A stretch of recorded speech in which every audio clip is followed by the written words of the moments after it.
Beni çıldırtan şey ne biliyor musun? İnsanlar kredi kartı borçları aylık %3,5-4 faiz işlerken gidip borsada hisse senedi almaya çalışıyor. Kripto alıyor. Şu coin uçacak abi diyor. Bak şimdi bu ne demek biliyor musun? Dibi delik bir kovaya su doldurmaya çalışıyorsun ve diyorsun ki neden dolmuyor? Dolmaz kardeşim, dolmaz. Çünkü yapman gerekenleri yanlış sırayla yapıyorsun. Şimdi sana bir şey söyleyeceğim. Türkiye'de asgari ücret 2026 yılı itibarıyla net 28.075 lira. Dolar kuru 43,5 lira civarında. Yani asgari ücret dolar bazında 645 dolar. 2020'de asgari ücret 2300 liraydı ve o zaman dolar 7 lira civarındaydı. Yani 328 dolardı.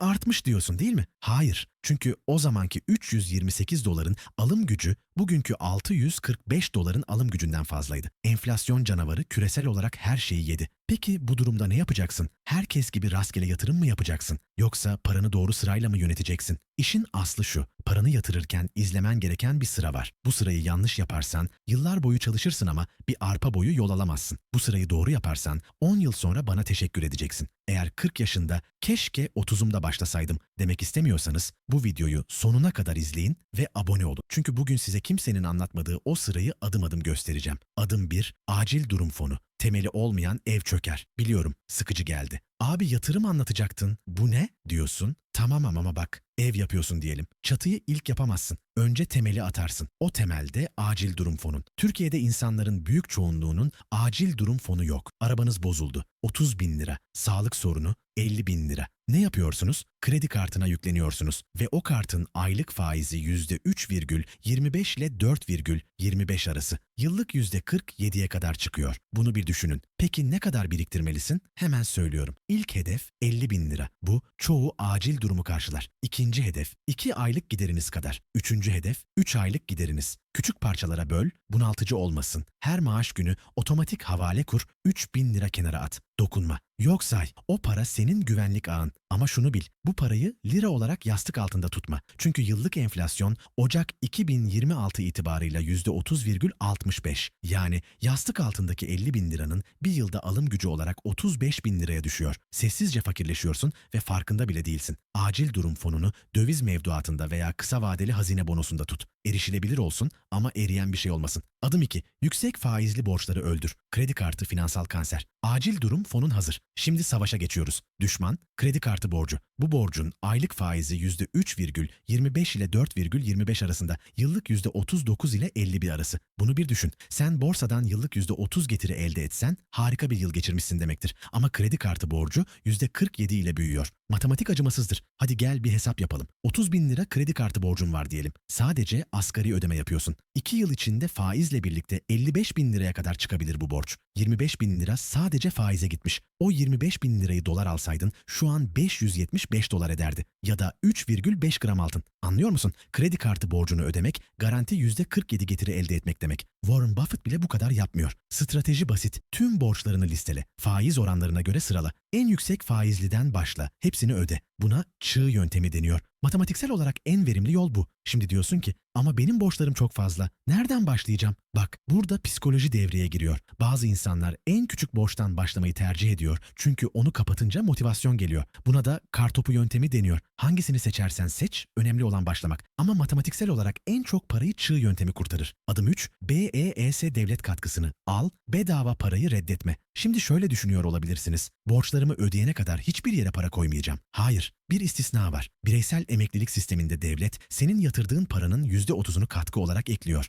Yıllık limit dahilinde. Bu bedava para. Yerden para buldun. Devlet diyor ki al bir de ben ekliyorum. Bu fırsatı kaçırmak mantıksız. Ama dikkat, BEST fon seçimine dikkat et. Getirisi düşük, masrafı yüksek fonlara düşme. Hisse senedi ağırlıklı, endeks takip eden fonları tercih et. Çoğu insan BES'e giriyor, varsayılan fonu kabul ediyor ve sonra BES kazandırmıyor abi diyor. Kazandırmıyor çünkü fon seçimini sen yapmadın, banka sana en düşük getirili, kendine en çok komisyon kazandıran fonu verdi. Girdiğin gün fon dağılımını değiştir. Devlet katkısını al, sonra geri dön borçlarını öde. Borçlar bitince BES katkısını artır. Adım 4. Döviz ve altın. Türk lirası tutmak, erimek demek. İşte Türkiye'ye özel olan kısım burası ve burası kritik. Türk lirasında para tutmak her yıl %30 kaybetmek demek. Şimdi diyorsun ki ama mevduat faizi de %40 veriyor. Tamam, vergi düş, enflasyonu düş, reel getirini hesapla. Çoğu zaman sıfır ya da negatif. Sessiz hırsız çalışıyor ama sen fark etmiyorsun. 2020'de gram altın 400 lira civarındaydı. Bugün 6.800 lira. 5 yılda 17 kat. Dolar 7 liraydı. Bugün 43,5 lira. 6 kattan fazla. Kim lirada tutup kazandı? Kimse. Aylık 200 dolar veya 3 gram altın al. Bu kadar. Düzenli yap, her ayın birinde git al. Starbucks'tan günlük 100 lira kahve içiyorsan ayda 3.000 lira ediyor. O parayı dolara çevir, 70 dolar. Bir yılda 840 dolar. 10 yılda sadece ana para 8.400 dolar. Kahve içtin ve buharlaştı. Dolar aldın ve birikim oldu. 10 yıl boyunca aylık 200 dolar alırsan sadece ana para 24.000 dolar eder. Bugünkü kurla 1.044.000 lira. Bunu düğüne, arabaya, Instagram'a harcasaydın ne olurdu? Hiç. Göz göre göre fakirleşirdin. Ve burada çok önemli bir nokta var. Abi peki ne zaman almalıyım, kur düştüğünde mi diye soruyorsun. Cevap, zamanlamaya çalışma. Her ay aynı gün al. Buna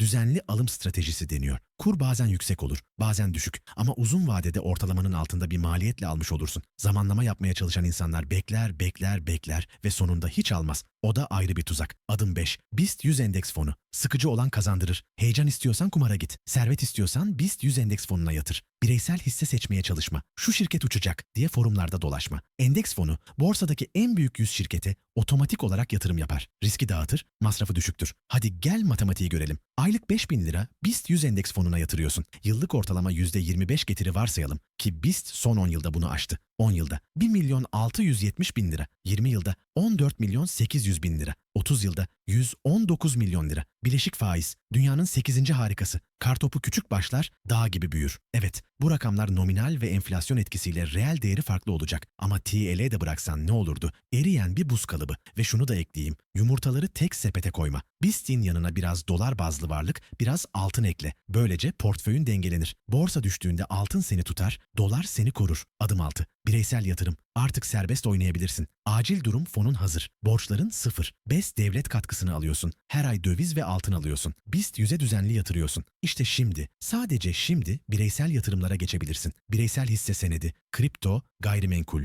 girişim yatırımı, ne istersen. Çoğu insan birinci adıma bile geçemeden bu 6. adıma atlamaya çalışıyor. Bitcoin alayım, hızlı zengin olayım. Şu hisseyi aldım, yarın 2 katına çıkacak. Olmaz. Temelsiz bir binaya çatı koyamazsın. Ve biliyor musun ne oluyor? Kredi kartı borcuyla kripto alıyorlar. Aylık %4 faiz ödeyerek %5 düşebilecek bir varlığa yatırım yapıyorlar. Buna yatırım demiyorum, kumar diyorum. Sana 2 kişiyi tanıtacağım. Mehmet 30 yaşında, mühendis, maaşı 45.000 lira. Arabası yok, Instagram'da pek aktif değil. Arkadaşları ona ezik diyor. Ama Mehmet her ay 10.000 lira biriktiriyor. 5.000'ini dolara, 5.000'ini BIST'e yatırıyor. Şimdi Ahmet'i hayal edin. Ahmet de 30 yaşında, maaşı 50.000 lira. 0 kilometre araba kredisi var, aylık taksit 18.000 lira.